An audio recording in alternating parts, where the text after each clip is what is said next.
Hello value investors, welcome. Today we're going to talk about Charlie Munger and Charlie Munger's portfolio investment advice. How he uses psychology to make better returns. So if you're new to the channel, please press the subscribe button now so you can get my next video installment.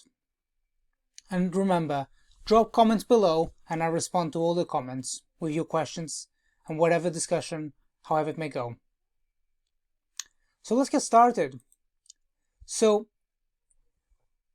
Charlie has left us a template of how we should go about investing. We do not need to reinvent the wheel. We can just go down the tried and tested path. Charlie and Warren have just laid out how we should go about this. It's not about trying to be the smartest guy in the room or smartest girl in the room. It's just trying to be humble and understand that this is competitive. You are competing with people in your country, across the next country, people that are older than you, people that are younger than you, people with more contacts than you, people with more connections, more privileges. So just bear that in mind as we progress through the video. Stick to the value investing path. We have learned over time that straying from the path, what sometimes is called speculating, doesn't lead to outstanding returns, because a speculator can go and he or she can have a very good period, but ultimately it will go through a loss at some point, and the market itself tends to follow the business. So if the business does well over time, the investor does well over time. Trying to market time will not lead to superior results. Get investors as mentors. You can look for people such as Charlie, such as Monish Pabrai, that have gone down this route. And you don't need to be a hero. You just need to follow the path as a value investor. So, many investors say, I'm a ferocious reader, and that they read a lot of books. Now, the truth of the matter is, everyone is reading a lot of books, and that's just going to put you on par with everyone else. It is more important to read the right books, because ultimately there's only a certain number of hours in a day. Charlie says that he made friends amongst the imminent dead, and how trying to make himself think as a friend of Darwin, trying to be on that journey with him, allowed him to understand how to look for contradictory hypotheses, trying to find the reason for why he is wrong. So he talks about killing his best idea each year. So he looks for a reason to find out that he was wrong. And this is very, very attractive. There is a helpful quote that we are the average of the 5 people we spend the most amount of time with. So if you position yourself amongst value investing mentors, even if these can be like Walter Schloss that are no longer here, and you just try and follow those rules, like Walter has that rule that don't sell into the bad news. Everyone else is trying to sell into the bad news. Don't play that game. So yes, you're going to make investment mistakes, but try to understand that that's just part of the nature, part of the course. So when Buffett comes to investing, he has rules that he kind of jokes, but these are real rules. So for example, rule number 1, don't lose capital. Rule number 2, don't forget rule number 1. So what Charlie talks about is understanding our biases as investors, as people, and how to overcome them.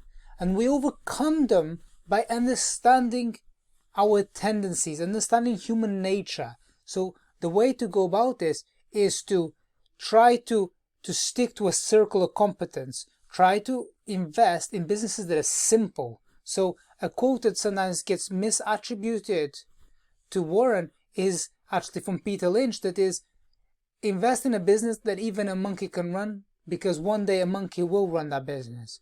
Now, when Buffett, although he made a mistake in investing in IBM, the idea was that IBM is an entrenched business. It should work out.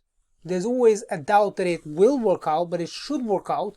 So it's just going along this type of idea. Like his investment in Apple is the same, is an entrenched business. You know, Apple is the core of the technological revolution. So this is just going the Buffett rulebook. So having rules, understanding the biases that we accumulate and trying to avoid them by having a margin of safety and by reflecting a lot whenever we make an investment. Next. This is along the same path. So as investors, it's very important not to get carried away. Conor McGregor says the worst thing for a fighter is not losing the fight, but winning the fight. We become overconfident. So that's another bias. How do we overcome being overconfident? How do we overcome the problem of overpaying for a business? It's gonna happen, you know. John Templeton says that the best analyst is only right 2 out of 3 times. That means in the best case, a third, 33% of the time, the best analyst is going to be wrong. And so you got to incorporate that into your investment portfolio. You got to figure out that certain rules. One rule that I use is that don't put more than 20% of the capital into any business, no matter how alluring the story is, no matter how cheap the stock is. Just have these rules that you set up for yourself. I can tell you all my rules, but they're not going to help you as an investor. You have a different temperament to me. You have a different horizon to me. You have a different risk tolerance to me. You might understand, utilities. I couldn't figure that out. So just try to say no. Be very, very selective in what you invest in, because ultimately the failure rate is so high. What other profession is a person able to fail close to 50% of the time and still do tremendously well over time? So let's move on. Here's a quote that is not from Charlie Munger. It's a quote from Winston Churchill, but I believe that Churchill is a pillar for us all, so I believe that it is appropriate here. Churchill wrote this when he was approximately 23 years old, and he wrote that, "Would you rise in the world? You must work while others amuse themselves." So you need to be determined to work hard. If you value rest, if you value sleep more than you want to succeed, this is not going to work. This is not the path for you. Investing is very, very much hard work. It's relentless. It doesn't stop on Saturday. It doesn't stop because it's a bank holiday. There's people all the time coming up and trying to be smarter, working harder. So you have to even work even harder. How can you work harder than someone else? You have to think. It's not about being brute force. It's about smart force. So try to follow as many businesses as you can. So when Buffett was starting out, he went through the Moody's manual 4 times. If you can look this up online. The Moody's manual is so damn thick, and the Moody's manual font is so small.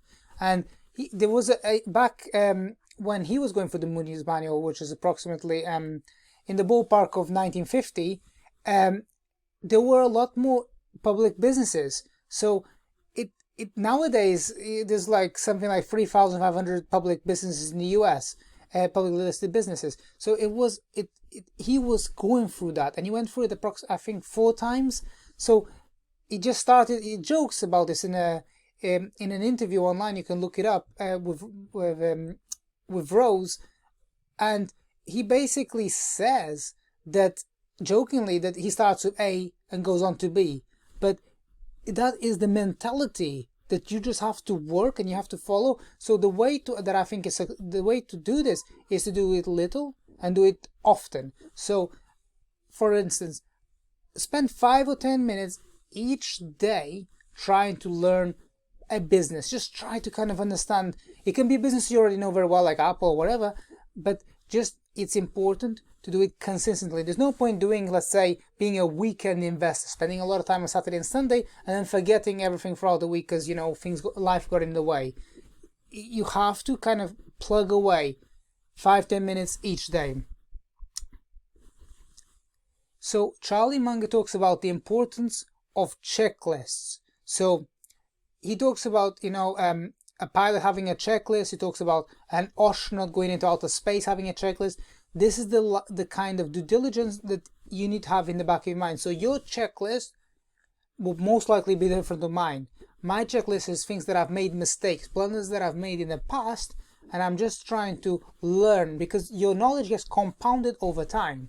So here's one tip. For example, whenever I look at any business, like any business, the first thing I go to, balance sheet. I just want to figure out right up how much cash, how much debt. I just want to figure out when that debt is due.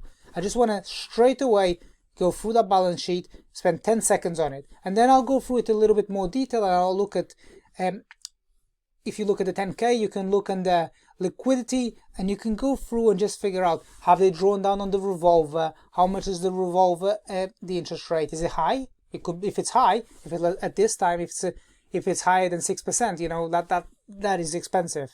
So the creditors must not believe that the business is particularly safe. That's why they're demanding such a high interest rate. So go through the 10K, spend a bit of time familiarizing yourself with the balance sheet. That's the first thing.